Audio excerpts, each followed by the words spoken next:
আসসালামু আলাইকুম।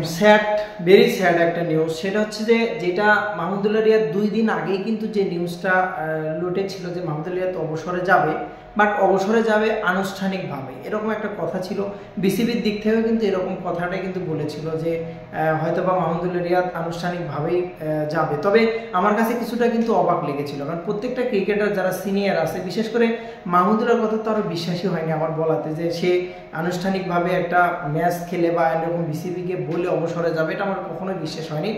কী কারণে বিশ্বাস হয়নি, তার কিন্তু অনেক মান অভিমান আছে। টেস্ট ক্রিকেটে যখন সে অবসর নিয়েছিল, সেই মুহূর্তটা কিন্তু বাংলাদেশ থেকে নেয়নি, বিদেশ থেকে নিয়েছিল। তখনই বোঝা যায় যে মাহমুদুল্লাহ রিয়াদ আসলে সে কখনোই চায় না যে, বা কখনোই সে চাইতো না মাঠ থেকে অবসর নেবে।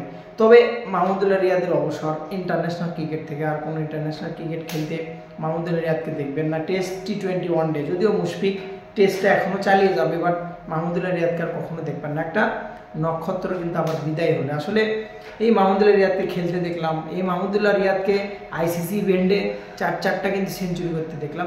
চারটা সেঞ্চুরি বাংলাদেশের প্রথম ক্রিকেটার যে আইসিসি ইভেন্টে করেছে। বিশ্বকাপের আসর থেকে শুরু করে আইসিসি যতগুলো বড় ইভেন্ট ছিল বাংলাদেশি ক্রিকেটারদের ভিতরে কিন্তু মাহমুদুল্লাহ রিয়াদের ছিল। 430টা ম্যাচ খেলেছে, টোটাল 11,000-এর মতো রান। সো লিজেন্ড এরকমই হওয়া উচিত। যদি মাহমুদুল্লাহ রিয়াদের ক্যারিয়ারে 3 নম্বরে 2 নম্বরে ওয়ান ডাউনে যদি সুযোগ করে দেওয়া হতো, মাহমুদুল্লাহ রিয়াদ কখনো যদি খেলতো বা ওপেনিংয়ে খেলতো, হয়তোবা তার রানটা এখানে 20,000 বা 19,000 বা 15,000, হয়তোবা আরও লেজেন্ডারি বিরাট কোহলি বা অন্য যারা লেজেন্ড আছে তাদের কাতারে কিন্তু চলে যেত। সেখান থেকে কিন্তু মাহমুদুল্লাহ রিয়াদ সবসময়ের জন্য স্যাক্রিফাইস করেছে। শেষ বেলায় এসেও কিন্তু স্যাক্রিফাইসটা করলো। হয়তোবা চ্যাম্পিয়ন ট্রফিটা ভালো যায়নি, হয়তো মানুষের অনেক সমালোচনা, বাট মাহমুদুল্লাহ রিয়াদ কিন্তু ফর্মেই ছিল। ফর্মে থাকা অবস্থায় কিন্তু মাহমুদুল্লাহ রিয়াদের অবসর।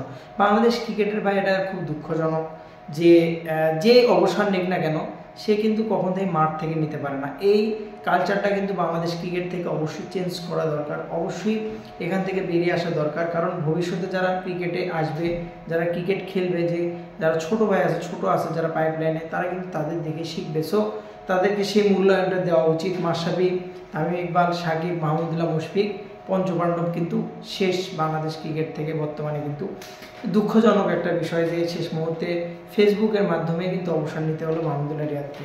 তার যে রান, তার যে সেঞ্চুরি, তার যে 50 দুর্দান্ত লেভেলের ছিল, এবং ক্রিকেট ক্যারিয়ারটা স্পোর্টসম্যান হিসেবে, মানুষ হিসেবে, যদি ব্যক্তিত্ববোধ হিসেবে যদি আপনি দেখেন, দুর্দান্ত লেভেলের একজন মানুষ ছিল।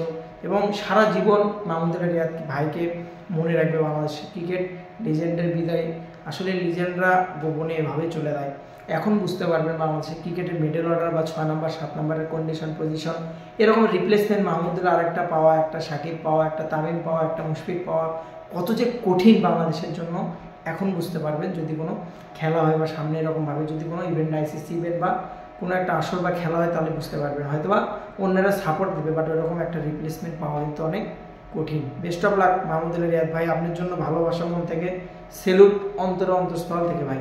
ভালো থাকবেন, বাকি অবসর জীবন আপনার ভালো কাটুক। ক্রিকেটের সাথেই থাকুন, আমাদের সাথেই থাকুন, ভালোবাসা শিখতে থাকুন। আসসালামু আলাইকুম।